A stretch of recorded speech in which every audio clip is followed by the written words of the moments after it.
از رفتنی تو آچه علمدار شدم،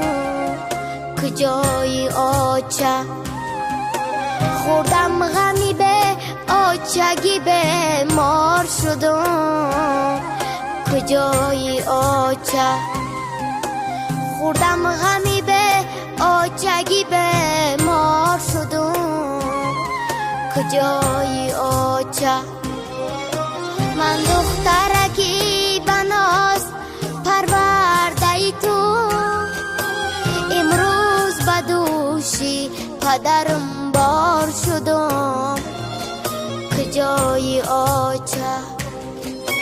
من دخترکی بناز پرورده ای تو، امروز بدوشی پدرم